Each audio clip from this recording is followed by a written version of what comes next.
नमस्ते। आज के इस दिलचस्प विश्लेषण में हम एक ऐसे रहस्य की गहराई में उतरने वाले हैं जो मिथकों, इतिहास और हमारे मन की गहराइयों को आपस में जोड़ता है। नागलोक। आपने इसका नाम तो सुना ही होगा। तो चलिए इस प्राचीन रहस्य से पर्दा उठाते हैं। पर सच बताइए, जब हम नागलोक कहते हैं तो अक्सर ये सवाल उठता है कि आखिर ये है क्या? क्या ये सचमुच धरती के नीचे की कोई भौतिक जगह है? या फिर क्या ये किसी बहुत ही पुरानी मानव जनजाति की तरफ इशारा है? या शायद ये पूरी तरह से हमारे मन की एक अवस्था को दर्शाता है? आज हम इन्हीं अलग अलग नजरियों से इस गुत्थी को सुलझाने की कोशिश करेंगे। चलिए सबसे पहले इसकी मूल परिभाषा से शुरू करते हैं। हिंदू ब्रह्मांड विज्ञान को देखें तो नागलोक कोई साधारण पाताल या कोई डरावना नर्क बिल्कुल नहीं है। ग्रंथों के मुताबिक ये धरती के नीचे का एक बेहद खास और अलग आयाम है। एक ऐसी जगह जहां नाग रहते हैं, यानी वो दिव्य प्राणी जो आधे इंसान और आधे सर्प हैं। अब ये जगह है कहाँ? हिंदू ब्रह्मांड विज्ञान में इस पूरे संसार को ऊपर से नीचे के क्रम में बांटा गया है। सबसे ऊपर है स्वर्गलोक, जहां देवता निवास करते हैं। बीच में है पृथ्वीलोक, जहां हम इंसान रहते हैं। और ठीक इसके नीचे बहुत गहराई में आता है पाताल लोक या नागलोक। इतनी गहराई में जहां सीधे सूरज की रोशनी तक नहीं पहुंच पाती। लेकिन धूप न पहुंचने का मतलब ये नहीं कि वहां अंधेरा है। इस भूमिगत दुनिया की राजधानी भोगवती का जो वर्णन मिलता है ना, वो सच में हैरान करने वाला है। बताया जाता है कि वहां सोने और कीमती रत्नों से बने शानदार महल हैं। और पता है वहां रोशनी कैसे होती है? नागों की अपनी चमकती हुई मणियों से। ये जगह बेशुमार दौलत और बहुत ही प्राचीन ज्ञान का एक विशाल भंडार मानी गई है। और यहाँ रहने वाले कौन हैं? यहाँ के निवासी और रक्षक बेहद शक्तिशाली माने गए हैं, जैसे शेषनाग, जिन पर भगवान विष्णु विश्राम करते हैं। वासुकी नाग, जिन्हें समुद्र मंथन के दौरान रस्सी की तरह इस्तेमाल किया गया था। इनके अलावा तक्षक और करकोटक जैसे महान नाग राजा भी हैं।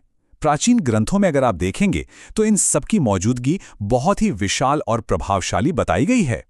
अब महाभारत की एक दिलचस्प घटना देखते हैं। इन कथाओं में नागलोक कोई दूर की जादुई दुनिया नहीं लगती, बल्कि एक ऐसी जगह लगती है जहां बाकायदा जाया जा सकता है। याद है जब नाग राजकुमारी उलूपी अर्जुन को पानी के अंदर खींच लेती हैं, तो वो सीधे नागलोक पहुंचते हैं। अर्जुन वहां समय बिताते हैं और बाद में वही उलूपी उन्हें फिर से जीवित भी करती हैं। सिर्फ इतना ही नहीं, इस लोक का इंसानी दुनिया पर कितना गहरा असर था, ये राजा परीक्षित की कहानी से साफ हो जाता है। शक्तिशाली नागराज तक्षक सीधे नागलोक से बाहर आते हैं और राजा को डस लेते हैं। ये सिर्फ एक कहानी नहीं है, बल्कि दो अलग अलग दुनियाओं के बीच के एक बहुत ही खतरनाक टकराव को दिखाती है। चलिए अब इस रहस्य के दूसरे पहलू यानी ऐतिहासिक और मानव शास्त्रीय दृष्टिकोण की तरफ बढ़ते हैं और प्राचीन नाग जनजातियों की हकीकत को समझते हैं। यहाँ हमें एक बहुत बड़ा कॉन्ट्रास्ट देखने को मिलता है। एक तरफ हमारे पास पौराणिक कहानियों वाला नागलोक है, वही रत्नों से जगमगाता हुआ दिव्य लोक, और दूसरी तरफ है इतिहास का नजरिया। ये नजरिया कहता है कि हो सकता है नागलोक कोई जादुई दुनिया ना होकर असल में एक बहुत ही प्राचीन मानव सभ्यता या जनजाति रही हो, और जैसे जैसे समय बीता उनकी यही विरासत एक बड़े मिथक में बदल गई। इतिहासकार ये मानते हैं कि नाग असल में एक बेहद पुरानी जनजाति ही थी और उनका प्रभाव इतना ज्यादा था कि आज भी हमारे कई आधुनिक शहरों और समुदायों के नाम उन्हीं के नाम पर रखे गए हैं।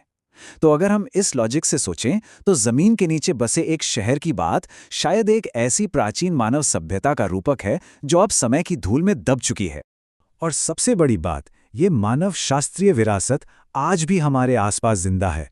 भारत में नाग पूजा कोई नई बात नहीं है, ये हजारों सालों से लगातार चलती आ रही है। पत्थर की मूर्तियों को दूध चढ़ाने से लेकर नाग पंचमी जैसे खास त्योहारों तक, ये सब उसी प्राचीन जनजाति के मानव शास्त्रीय मूल का एक जीता जागता सबूत है, जो आज भी अनुष्ठानों के जरिए हमसे जुड़ा हुआ है। अब आते हैं इसके तीसरे और शायद सबसे गहरे पहलू पर, प्रतीकात्मक दृष्टिकोण, यानी सर्प ऊर्जा और हमारी मानव चेतना का संबंध।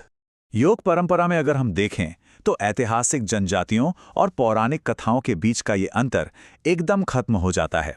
यहाँ बात होती है कुंडलिनी की। ये हमारे शरीर में मौजूद एक सुप्त या सोई हुई ऊर्जा है, जिसे अक्सर एक सर्प के रूप में ही दर्शाया जाता है। ये किस बात का प्रतीक है? ये असल में हमारी चेतना और हमारे भीतर छिपी हुई उस अपार आंतरिक शक्ति का प्रतीक है।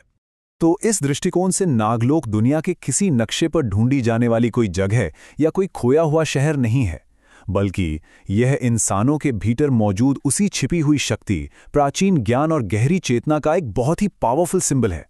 आप कह सकते हैं कि यह हमारे अपने अवचेतन मन की गहराइयों को दर्शाता है। अब अगर हम इन तीनों पहलुओं को एक साथ रखकर देखें तो पूरी तस्वीर साफ हो जाती है। धार्मिक तौर पर यह धर्मग्रंथों में बताई गई एक भौतिक जगह है। मानवशास्त्र के हिसाब से ये एक पुरानी मानव सभ्यता का संकेत है, और प्रतीकात्मक रूप से ये हमारी अपनी आंतरिक शक्ति का रूपक है। ये तीनों नजरिए आपस में मिलकर नागलोक के इस पूरे रहस्य को एक नया अर्थ देते हैं। और आपको जानकर शायद हैरानी होगी कि आज की इस आधुनिक दुनिया में भी उत्तराखंड के पाताल भुवनेश्वर जैसी गुफाओं को नागलोक का प्रतीकात्मक द्वार मानकर पूजा जाता है।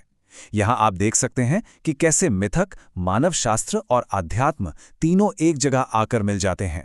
इसके लिए हमें जमीन के नीचे बसे किसी शहर के वैज्ञानिक सबूत की कोई जरूरत ही नहीं पड़ती। तो चलिए इस विश्लेषण को हम एक बहुत ही गहरे सवाल के साथ खत्म करते हैं। क्या नागलोक सिर्फ हमारे मानवशास्त्रीय इतिहास का एक खोया हुआ पन्ना है, या फिर ये मन की गहराई तक पहुंचने का एक ऐसा दरवाजा है जिसकी चाबी हम आज भी तलाश रहे हैं? इस रहस्य की परतें बहुत गहरी हैं और शायद यही बात इसे इतना ज्यादा दिलचस्प बनाती है। सोचने वाली बात है ना?